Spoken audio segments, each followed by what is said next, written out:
Hello बच्चों, आज का टॉपिक जो है वो आपका regulation of glycolysis. Regulation of glycolysis. ठीक। अब रेगुलेशन ऑफ ग्लाइकोलिसिस में क्या है कि ग्लाइकोलिसिस का रेगुलेशन करने के लिए हमें किस चीज़ को रेगुलेट करना है। जिस चीज़ को हम रेगुलेट करेंगे उनका नाम है एंजाइम। ठीक है, किन को करेंगे? एंजाइम। अब ग्लाइकोलिसिस में 3 ऐसे स्टेप हैं जो इरिवर्सिबल होते हैं। पहला स्टेप जो होता है वो कौन सा होता है? एक तो ग्लूकोकाइनेज या हेक्सोकाइनेज वाला। ठीक। दूसरा स्टेप कौन सा होता है? फॉस्फोफ्रक्टोकाइनेज टाइप 1 वाला रिएक्शन। और तीसरा जो होता है वो कौन सा होता है? Pyruvate kinase. ठीक। ये तीनों कैसे होते हैं? इरिवर्सिबल रिएक्शन होती है। ठीक। अब हमें रेगुलेशन जो करना है वो दो मेन स्टेप होते हैं ग्लाइकोलिसिस में जिनको हमें रेगुलेट करना होता है। पहला हम बाकी एंजाइम को भी कंट्रोल करते हैं, लेकिन जो मेन होते हैं हम उनको रेगुलेट करते हैं। ठीक है, कौन से हैं? एक तो हो गया फॉस्फोफ्रक्टोकाइनेज टाइप 1 और एक दूसरा हो गया पायरुवेट काइनेज। ठीक है। अब हम पहले रेगुलेशन इन दोनों का करेंगे। ठीक है। अब रेगुलेशन एंजाइम को करने के लिए 2 चीज़ समझना कि एंजाइम को रेगुलेट करने के लिए एक तो हम एलोस्टेरिकली करेंगे उसे, एलोस्टेरिकली रेगुलेशन। ठीक है। दूसरा हम कब करेंगे? Covalent modification. कोवेलेंट मॉडिफिकेशन मतलब अगर हम एंजाइम को रेगुलेट करेंगे तो एंजाइम को 2 तरह से रेगुलेशन में लाएंगे, एक एलोस्टेरिक रेगुलेशन और एक आपका कोवेलेंट मॉडिफिकेशन। ठीक।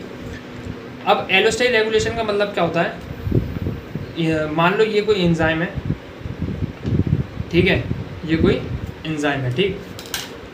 यहाँ पे ये इसकी जो साइट है ये वाली, ये इस साइट को हम बोलते हैं एलोस्टेरिक साइट। Allosteric site. ठीक।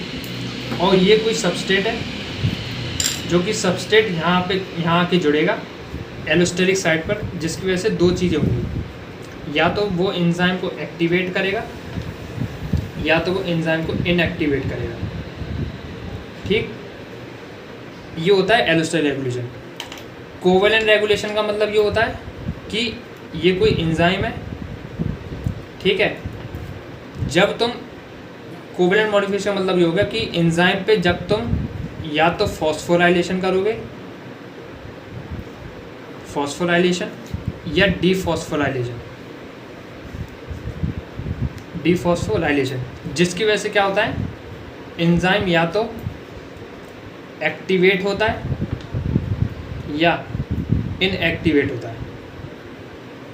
ठीक। तो हमने 2 तरीके से रेगुलेशन करेंगे, एलोस्टेरिकली, कोवेलेंट। एलोस्टेरिक मतलब कोई सबस्ट्रेट एलोस्टेरिक साइड पे आएगा तो या तो वो इसे एक्टिवेट करेगा या इनएक्टिव करेगा। दूसरा रेगुलेशन कोवेलेंट मॉडिफिकेशन, जिसमें एंजाइम को या तो फॉस्फोराइलेशन करेंगे या डीफॉस्फोराइलेशन करेंगे, जिसकी वजह से या तो वो एक्टिव होगा या इनएक्टिव होगा। फॉस्फोराइलेशन का मतलब हो गया कि उसमें फॉस्फेट ग्रुप जोड़ा जाएगा। डीफॉस्फोराइलेशन का मतलब हो गया उससे जो फॉस्फेट जुड़ा है उसको ही फॉस्फेट को हटाया जाएगा, मतलब जो फॉस्फेट जोड़ा गया था उसको हटाया जाएगा, इसी को हम डीफॉस्फोराइलेशन बोलते हैं। अब रेगुलेशन होता कैसे है देखो। अब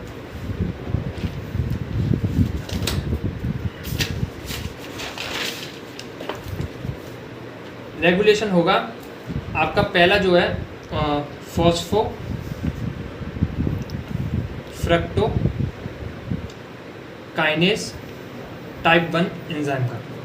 ठीक। ठीक है। अब इसको हम एलोस्टेरिकली कैसे रेगुलेट करेंगे? एलोस्टेरिकली रेगुलेशन कैसे करेंगे? अब यहाँ पे अब एलोस्टेरिकली मैंने बोला था या तो एक्टिव करेंगे या इनएक्टिव। कौन करेगा? सबस्ट्रेट। किसको? एंजाइम को। ठीक है। पहला जो सबस्ट्रेट है जो कि इसको एक्टिवेट करेगा किसको? फॉस्फोफ्रक्टोकाइनेज टाइप 1 को। वो कौन है? आपका एक हो गया AMP और एक फ्रक्टोज 2,6 बिसफॉस्फेट। तो एक एडेनोसिन मोनोफॉस्फेट और फ्रक्टोज 2,6 बिसफॉस्फेट, ये क्या करते हैं? ये आपके एलोस्टेरिक साइट पे जाके जुड़ेंगे। कौन सी एलोस्टेरिक साइट? फॉस्फोफ्रक्टोकाइनेज टाइप 1 की एलोस्टेरिक साइट पे जाके जुड़ेंगे, जिसकी वजह से ये दोनों क्या करेंगे, इस एंजाइम को एक्टिवेट करेंगे।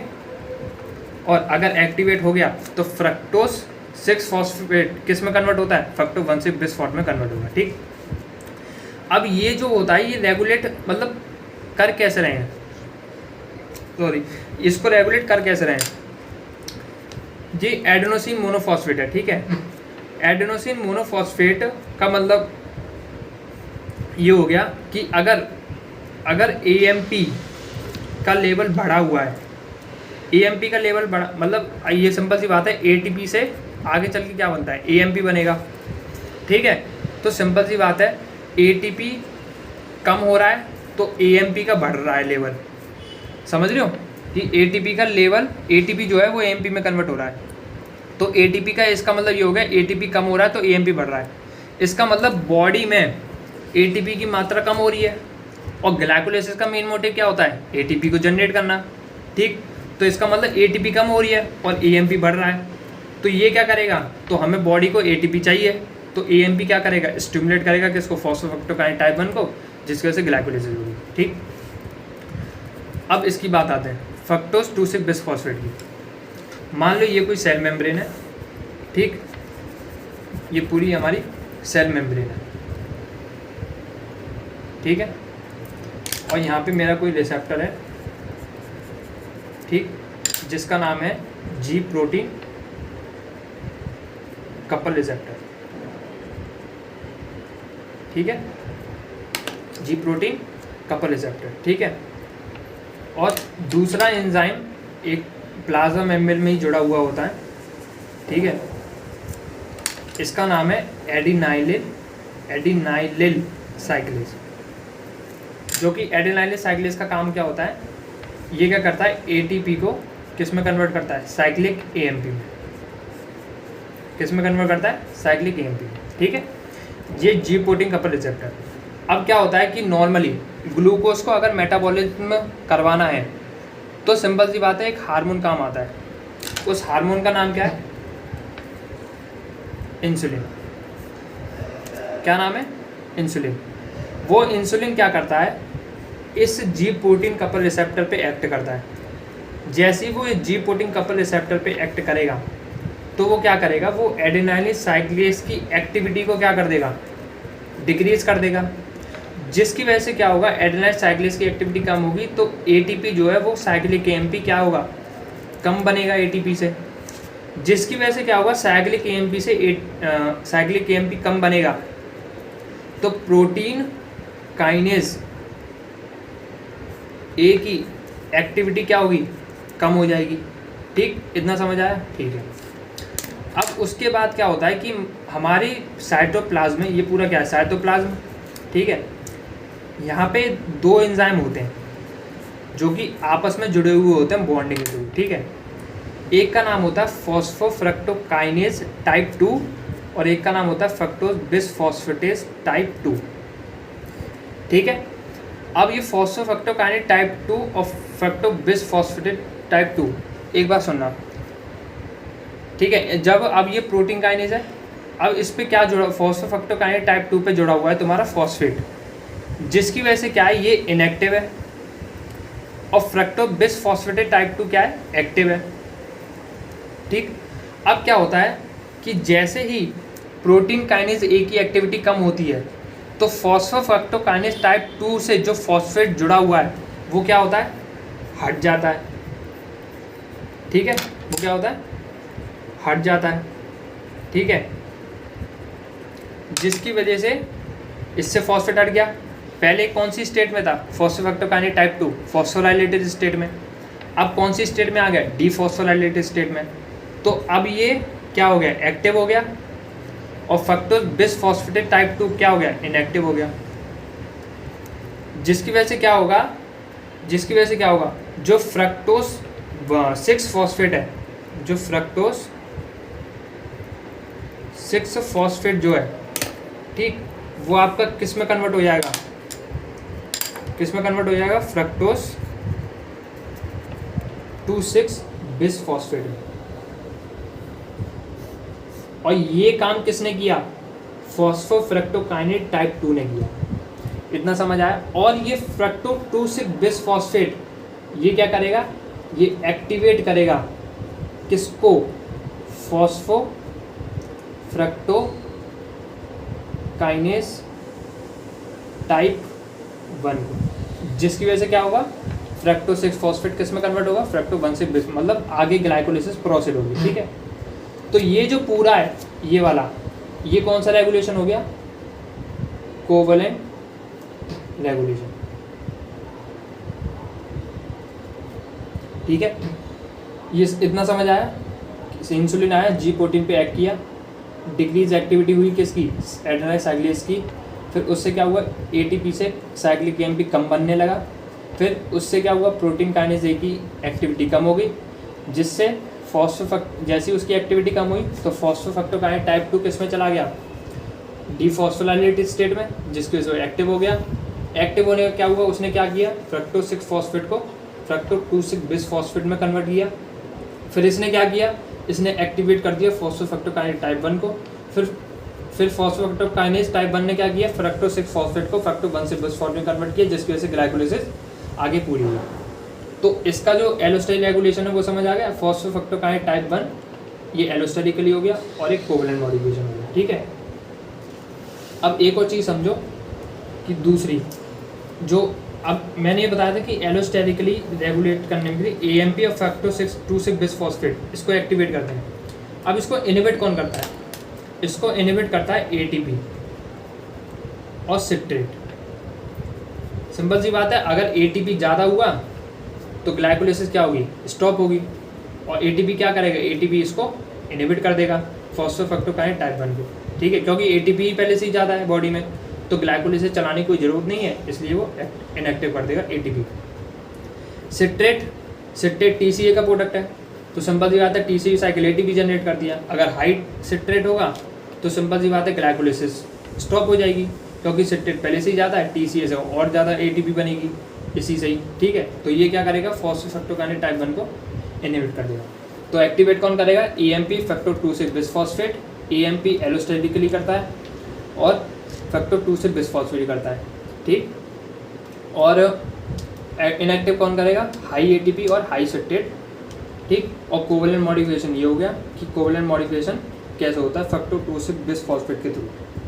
इतना समझ आया? ठीक, नहीं आया होगा तो बता देना, मैं दोबारा बता दूँगा। ठीक, अब आ जाओ दूसरा एंजाइम, पाइरूवेट काइनेज।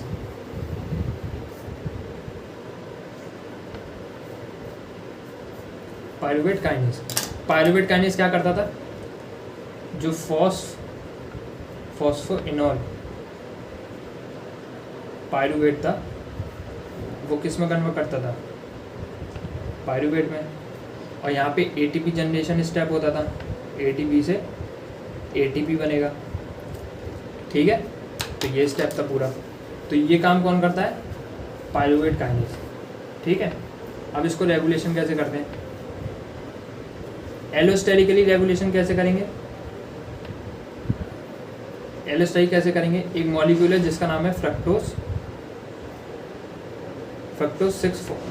1,6 बिसफॉस्फेट। ठीक है, ये फ्रक्टोज 1,6 बिसफॉस्फेट ये क्या करता है? ये एलोस्टेरिक साइड पे जाके जुड़ता है किसकी?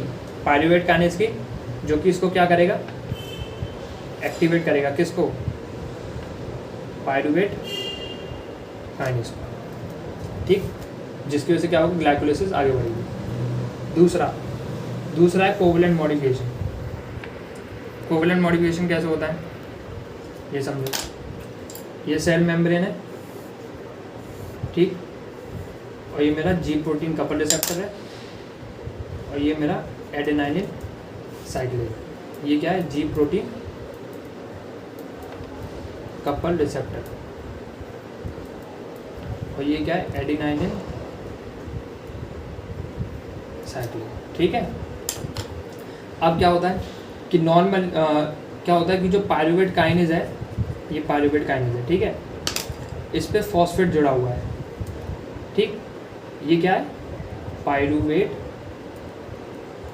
काइनेज, इस पे फॉस्फेट जुड़ा हुआ है। जब पायरुवेट काइनेज पे फॉस्फेट जुड़ा होता है इसका मतलब फॉस्फोराइलेटेड स्टेट में, तो ये क्या होता है, इनएक्टिव होता है।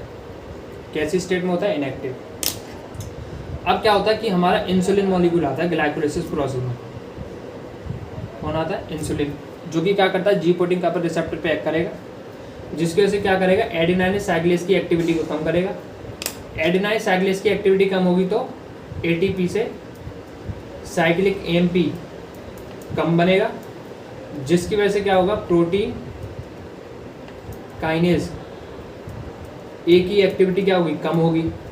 जब प्रोटीन काइनेज ए की एक्टिविटी कम हो गई तो जो पायरुवेट काइनेज जो फॉस्फोराइलेटेड स्टेट में था, अब वो क्या होगा,